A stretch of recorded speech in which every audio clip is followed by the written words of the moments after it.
So you want to become a better goalkeeper. How do you do that? Here are some of the items you will need. A pair of soccer cleats, a pair of soccer gloves, and more importantly, a ball. Also, you will need yourself. With these easy 4 steps, you will be learning how to become a better goalkeeper in soccer. Not hockey, no one plays hockey. Before the game starts, you're gonna usually want to put on your soccer cleats, which is pretty easy. It's like regular shoes.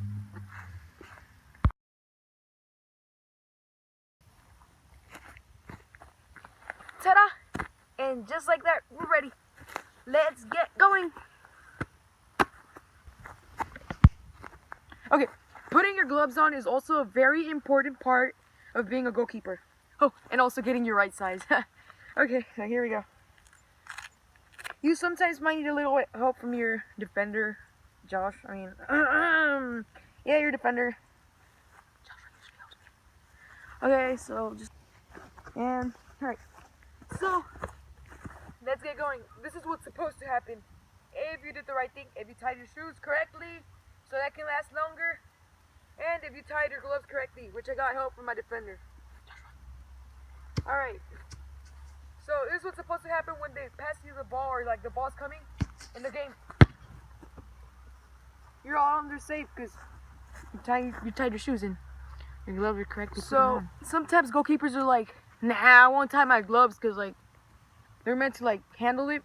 This is what happens if you don't grab your gloves and sometimes in a game. When the ball is coming up, you might do this. Oh, my gloves! So let's say maybe you went to the store and didn't have your right size, so you got a bigger size. This is what could happen.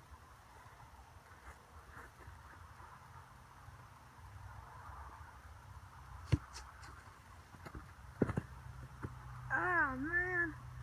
Ah. And you don't want that to happen in the game, do you? No, you don't. Also, why I made first step tying your shoes is because whatever I just showed you can happen too. But just in case you didn't watch, you get to watch again.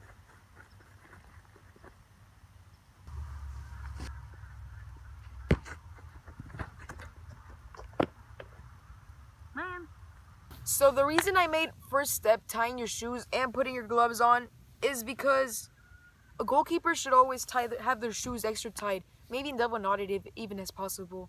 That is because in the game, any player in any position can just bend over and tie them. But guess what? A goalkeeper can't because he's wearing his gloves. And if he does, there's a great chance that the opponent comes and scores a goal just because he didn't have his cleats tied. And the reason your gloves should be tightened up is because, as you saw, they can easily slip off. Step number 2 is to focus. Because many goalkeepers start focusing when the ball is inside the 18-yard box, which is a bad thing. You should start focusing before, even when the ball's away, so you can be like with the ball.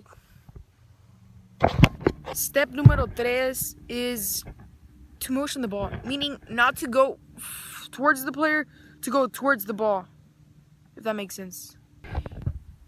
Because your primary mission as a goalkeeper is to save shots. Although, you should keep in mind that sometimes in the game, like average 1 or twice in a game, you have to leave your 18-yard box to clear the ball. The primary goal on step number 4 is for you not to wait. Meaning that you shouldn't stay on the white line and wait for your opponent. Especially not if it's a 1 versus 1 situation. What you should do in those situations on one-on-one is run towards your opponent and stretch yourself to make yourself bigger. By doing this will force your opponent to think faster, and that usually makes mistakes. Think about it, that time that everybody has this time. That time that in math that you rush through a test and then you get your test back and you're like, should have worked slower. That's exactly what can happen with the opponent. He's gonna make mistakes, man. I guarantee that. Meaning that they have to make decisions faster. Like that one time that the bell was about to ring and you had 2 questions left on your math test, so you just guessed on both and you got one right and one wrong, meaning that he has a 50% chance that to score.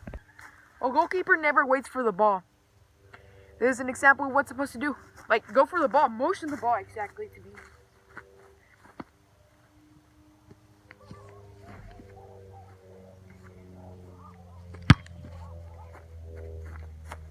Get the ball out of danger.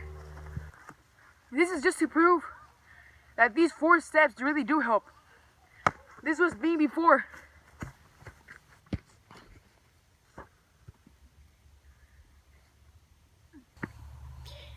And this is me afterwards.